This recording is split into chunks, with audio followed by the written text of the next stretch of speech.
Hello everyone, আসসালামু আলাইকুম। Welcome back to my channel easy food kitchen.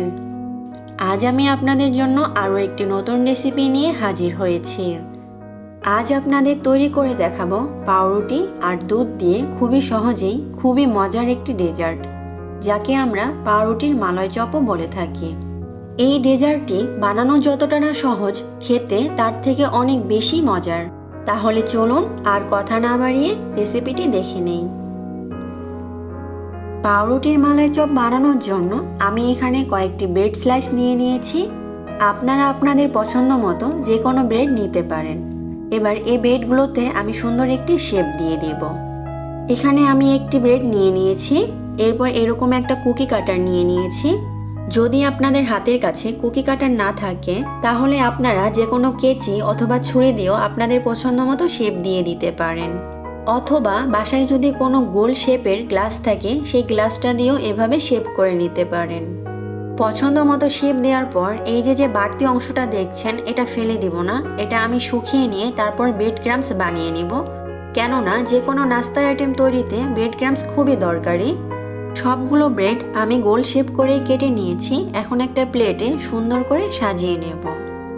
চুলায় একটা প্যান বসিয়ে এর মধ্যে আমি হাফ লিটার দুধ নিয়ে নিয়েছি। মুখ ফাটিয়ে নেওয়া 3টি এলাচ দুধের মধ্যে দিয়ে দিচ্ছি। এলাচটা দেওয়ার কারণে সুন্দর একটা ফ্লেভার আসবে।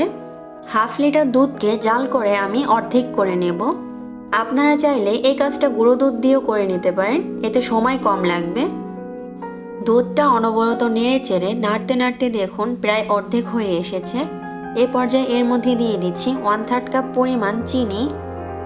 তবে যারা মিষ্টি খাবারে চিনিটা একটু কম পছন্দ করেন, তারা এ পর্যায়ে চিনির পরিমাণটা কমিয়ে দিতে পারেন। চিনি দেওয়ার পর চিনিটা গলে আবারও একটু লিকুইড হয়ে আসবে। তবে একটু সময় নিয়ে চিনির পানিটা শুকিয়ে নিতে হবে। এবার চুলাটা বন্ধ করে দিয়ে এলাচিগুলো তুলে নিচ্ছি। তুলে নেওয়া হয়ে গেলে দুধটা নেড়ে চেড়ে ঠান্ডা করে নেব। একটু দেখিয়ে দিই দুধটা আসলে কতটা ঘন করে নিয়েছি। এটা আসলে খুব বেশি ঘনও না, আবার খুব বেশি পাতলাও না, এর মাঝামাঝি লেভেলে আছে। এবার সাজিয়ে রাখা পাউরুটির টুকরোগুলোর উপর ঠান্ডা করে নেওয়া দুধটা দিয়ে দিচ্ছি। দেওয়ার সময় বুঝতেই পারছেন দুধের ঘনত্বটা আসলে কেমন হতে হবে। এবার উপর দিয়ে কিছুটা বাদাম কুচি দিয়ে দিচ্ছি। বাদাম কুচিটা শুধু দেখার সৌন্দর্যের জন্য দিচ্ছি, তবে এটা টোটালি অপশনাল, আপনারা চাইলে স্কিপ করতে পারেন।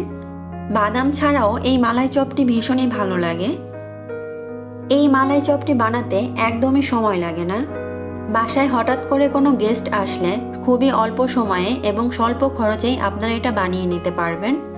আশা করছি আমার আজকের এই মালাই চপের ডেজার্টটি আপনাদের কাছে ভীষণই ভালো লেগেছে। ভালো লাগলে আমার ভিডিওতে একটি লাইক দিবেন আর প্লিজ আমার চ্যানেলটি সাবস্ক্রাইব করে রাখবেন। পাশে থাকা বেল বাটনটি ক্লিক করে রাখবেন, কেননা বেল বাটনে ক্লিক করে রাখলে আমি কোনো ভিডিও আপলোড করলে আপনাদের কাছে সবার আগে নোটিফিকেশন চলে যাবে। আজকের মতো বিদায় নিচ্ছি। সবাই ভালো থাকবেন। আল্লাহ হাফেজ।